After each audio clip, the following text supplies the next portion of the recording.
Welcome back, Cardboard Warriors. How's everybody out there doing today? So, Star Wars Unlimited Shadows of the Galaxy. This will go down as one of the worst possible releases of all time. Not the set itself. The set itself is awesome. The company, though, has totally screwed up the release of this set. I mean, it is preposterous how bad they've screwed up the release of this set.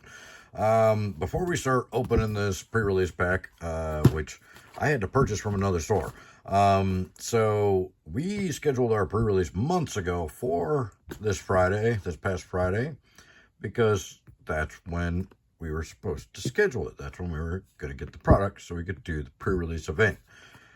We didn't get the pre-release because that's July 5th. The day after a major holiday, the shipping companies got backed up because they were closed for a day. We still haven't gotten, I'm filming this on Sunday, we still haven't gotten our pre-release kits at all. Friday night, when we realized we weren't getting them, one of our Magic customers actually told me that they had seen some at another store nearby that actually doesn't do organized play for Star Wars. And they're good guys, so I called them up and I was like, hey, we didn't get our pre-release kits. Is there any way I can get some of yours off of you? They were like, sure, yeah, come on up and grab them. They're like a 45-minute drive away, but I had to get up very early the next morning and drive up there to get these before we opened, just to get some pre-release kits so we could do a small pre-release, because they only got one case because they don't do play, but they got theirs on time. Ours did not get there on time, even though we had a huge pre-release plan. We had people driving from hours away to come do our pre-release event, and we didn't get any pre-release kits. So Asmodee is just destroying this game already. They are just being terrible at how they're doing it. Fantasy Flight Games is doing an amazing job at creating the game and the cards, but Asmodee, the way they released this, so the scalpers have had boxes for weeks because Asmodee Direct sent theirs out on accident like 3 weeks ahead of time. Meanwhile, the distributor they use, Southern Hobby, they told them they weren't allowed to ship out anything until right before release. So people have been scalping boxes at other stores and online for weeks. People are opening tons of it, and us, as one of the biggest play stores in the area as far as Star Wars Unlimited goes, I mean, we do 2 events a week with 8 to 12 players every single week, and they aren't giving us anything, and they can't even get us the pre-release kits on time. So needless to say, I had to buy these from another store. So we had one left over from our little impromptu pre-release today. So I'm going to open it because we do need some singles for the store, and we're just not getting a lot of this product. And considering I had to pay more than cost for these from another store, I'm gonna rip one open so we got some singles, and so you guys can take a look at the set, although other people have already been opening it for a while. I haven't even touched these cards yet. This is literally going to be the first time I get to touch these cards at all, and I have been a huge supporter of this game from before day one. We've gone all in on this game, but we can't get product at all for our players. Our players are starving for product, and it's heartbreaking. We want so badly to get them the product in their hands so they can play the game. We just want to be able to play the game. And we can't get enough Spark of Rebellion singles for ourselves. We can't get any Spark of Rebellion product for ourselves. We've been struggling to get a box here, a box there, just to keep the, that's your deck box there, just to keep the drafts going weekly. And we ran out of product a couple weeks ago. So we had to actually put together a cube. And we're letting the guys draft out of our cube the last couple weeks. So, but we couldn't even do anything Friday night because obviously they found other stores that they drove to go do the pre-release event because we didn't get our kits. Here's the little book that comes in here to explain kind of how to play and the rules. These pre-release kits are designed really well to get players into the game. Here's all your tokens that you need to play. You got your initiative counter, you got your epic counter, epic action counter, and you got all your damage counters put on your base and on your units and stuff.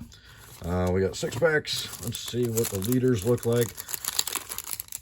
Like I said, we did a pre-release today for all the people, well, the few people that we could get kits for. We did a small one. They had sold one of the kits out of the box, so we only had 7 kits. And we had 6 people. We were supposed to have 7, but one guy canceled last minute after we reserved a kit for him. So, anyways, so here's the Mandalorian, sworn to the Creed, 4.7 liter, and he's very foily and hyperspacey in the pre-release kit. That's pretty cool. They look nice. They are pringled though, because the card stock is not the greatest with this set. The card design, the game design is amazing, but the card stock, they went cheap on it. It's Asmodee. They didn't make the right decisions, of course. Here's the Moff Gideon. From what I hear, these guys are pretty powerful. Just these basic leaders that come in the pre-release kits. Just like set 1, the pre-con decks from the starters, which these are the leaders for the starter decks, were actually totally competitive right out of the box. I mean, they weren't, totally souped up, but we did have people show up to constructed play with just the starter decks and actually place like 4th. So they did pretty well just with a starter deck, so against tuned decks. Anyway, Shadows of the Galaxy, here's my first look, my first pack opening. Hopefully you guys enjoy it. I had to go through a lot to get these cards. And hopefully we actually get our pre-release kits on Monday, and we can actually do a real pre-release. Look at that, right out of the gate with a Kylo Ren hyperspace leader. One of the rare leaders in the set. So pretty good pull right out of the gate. Not bad at all. Kylo Ren. There we go. All right. And then the Spice Mines. I haven't seen any of these cards yet. Warzone Lieutenant. Tree Tender. Night Owl Skirmisher. Pike Sentinel. Pirate Battle Tank. Clan Challengers. And Smuggler's Aid. Criminal Muscle.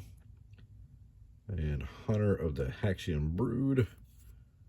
And then we get to our uncommons. We got Bravado. We got Enticing Reward. Oh, we got a rare. So, Evidence of the Crime Hyperspace. And a double rare Tobias Beckett. And then a Hyperspace Common Heroic Renegade. So, not too bad right out of the gate here. Double rare pack. One of them's Hyperspace. So, Evidence of the Crime. And the Tobias Beckett, which looks like he could be pretty powerful. This smuggle mechanic looks like so much fun to me. Can't wait to try it out. The guys that did the pre-release earlier today at the store said that the set was so much fun to play. It was a blast. The smuggle mechanic is every bit as good as we thought it was going to be. They said they really had fun with it. And I mean, Fantasy Flight Games, I got to tip my hat to them. They are doing a really good job at designing these sets, this whole game. Ooh, another rare leader. We got the Finn right out the gate as well. So, rare leader number 2. Not bad. All right, and we got another base, the Navarro City. Pretty cool looking card. All right, Outlaw Corona. Another Pike Sentinel. Desperado Freighter. The Tree Tender again. Warbird Stowaway. Another smuggle card. Rokai Gunship. Resourceful Pursuers. Bounty Guild Initiate. Privateer Sick? I don't know what that is. Coruscant Descendant, or Dissident. And Crosshair. Hey, Crosshair's pretty cool. And Unexpected Escape. And our rare is Dr. Evasion. I don't like you. He doesn't like you either. All right. And then Vambrance Grapple Shot, which I think is actually a pretty popular card, even though it's a common. I think this one's pretty sought after already. So I could be wrong. Let me know. Let me know if you think it's going to be a big deal or not. There's definitely it's definitely got a lot of different flavor than the first set, that's for sure. Han Solo for a common leader. And there's his flip side. First common leader. Then we got Remote Village. We got the Gamorrean Retainer, I guess. Covert Strength. Hutch Henchman. Pillage. Follower of the Way. This is the way. Modded Cohort. Slayer's Freighter. Slaver's Freighter? Slaver's Freighter. I was thinking they were going all metal on a Slayer. All right. Wookiee Warrior. Fugitive Wookiee. Bravado for the first uncommon. Lurking Tie Phantom. Bounty Hunter's Quarry. And Heroic Resolve for a rare. And oh, look at that. A Hyperspace Foil Ray. We'll take that. That's pretty good. Yeah, I think that's because Ray's probably going to be one of the more popular characters in the set. We'll see. Could be wrong. She's not really super high on the price list, but she is kind of up there a little bit. But this is the Hyperspace Foil, so not too shabby. It's a good looking card. All right. We got one legendary. Doing good. Okay. And hey, another Ray. I get the common Ray leader in hyperspace as well. So there's that. And then we got Jabba's Palace for a location or a base. Deathwatch Loyalist. Collection Starhopper. Clan Wren Rescuer. Deathmark. Rivals Fall. And a hyperspace Moment of Glory. And Mandalorian Warrior. Ooh, the hyperspaces are not at the end this time. Look the other way. The hyperspace is kind of in the middle of the commons. Cartel Turncoat. The Client. Cassian Endor. A hyperspace Zuckuss for an uncommon hyperspace. And Inspiring Mentor for the rare. And a New Adventure. Foil uncommon there with C-3PO looking baffled as usual. All right. 2 more packs. So the stores in your area gotten any of the Star Wars Unlimited yet? Or are they having the same problems we are? Is it just us? Do they just hate us? Do they hate me? Are they friends with Watchy? And Watchy's like, that guy's a jerk, man. Don't give him anything. It's possible. Boba Fett leader looks like it could be very strong. We'll find out. We'll find out what happens with him. Deathwatch Hideout. It's a cool looking base there. All right, we got the Gaubian. I think it's Gaubian Antagonizer. And Timely Intervention. Gentle Giant. Covetous Rituals. Public Enemy. Reputable Hunter. 911's a joke in your town. Hyperspace. Hylobian Enforcer. Okay. And again, it was in the middle of the commons, not at the end. Liberated Slaves. Rich Reward. And our uncommons Freetown Backup. Concord Dawn Interceptors. And Hyperspace Unlicensed Headhunter. And another Tobias Beckett. So, yeah. Well, we got another rare foil, though. Xanadu Blood. So, did get an extra rare in there. Not bad. It's kind of weird, though, that we got 2 of the same rare in 6 packs. Something wrong with that. All right. I've heard that the track printing is just as bad as the first set as far as that goes. Hey, Kylo Ren leader. Another one. We got, I think our first pack was the hyperspace version of that card. So there we go. And then Remnant Science Facility. And House Cast Soldier. Outlaw Corona. Pike Sentinel again. Desperado Freighter. The Tree Tender again. The Warbird Stowaway again. Look the other way.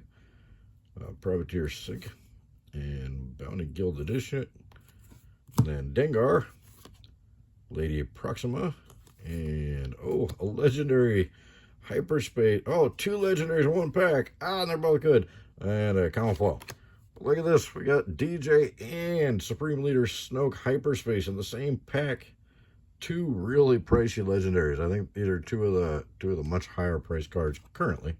We'll find out what happens with them, but so hey, we did pretty good with the legendaries in this box. Can't complain. Supreme Leader Snoke, hyperspace, a hyperspace foil array, and a DJ. So I think those are definitely some of the most sought after cards in the set. So we did pretty good on this pre-release kit, which is nice. I do have some packs as well. That we got 1 box so we could have some prize support for the event, and I got some packs left in that we'll open for some more singles for the store. But just want to kind of let you guys, well, I wanted to let you guys see the cards as soon as I got my hands on them, which was not soon enough, not even by a long shot, but I want to let you know what's going on. Asmodee's really catering to the scalpers and doesn't care about the play stores that are actually playing the events. Wizard of the Coast, as terrible of a company as they are, they look at the numbers. They look at how many people are playing at stores. They send us every month. They send us a little thing that tells us how many tickets we've done, as in how many people played in events at our store, how many like butts were in seats in events at our store during the time or so far throughout the year, and then how many active players and how many engaged players, unique active and engaged players we have at the store. Which we were killing those numbers. We're already past the premium requirements by a long shot, and we're not even halfway through the year yet. Or I guess we're just right halfway through the year just now. So, yeah, we should be a premium store soon, I hope, but we don't have a website up yet, which is one of the requirements. So we're trying to see if we can work around that, or at least get ready for as soon as we launch our site to get a premium status. But anyways, even as bad as they are, that's what they pay attention to. They do pay attention to how many players we actually have at the store playing every week. And Asmodee and Fantasy Play Games, or whoever's calling the shots with what goes where, which I believe is Asmodee, they are not paying attention to that at all. And that really should be the most important metric for a card game, is what stores actually have players that need the cards. Let's get the cards to those stores. And we're not overcharging for our stuff either. We're charging less than retail on everything that we sell, Star Wars Unlimited. While everybody else is gouging prices and trying to make a quick buck on it because it's a new hot thing, we just want to get cards to the players, and they won't even let us do that. But anyway, enough of my rants. Let me know what you think of the new set. It looks like it's going to be a lot of fun. I wish I had more time to play. I've barely had time to play Sparker Rebellion. But anyways, running a store is a lot of work. Don't do it. Just don't open your own game store. It is a ridiculous amount of work. Anyways, let me know what you guys think in the comments below. Don't forget to check out the description. Click some of those links. They help out. And I thank you guys so very much. Hopefully we'll see you in the next one. Bye.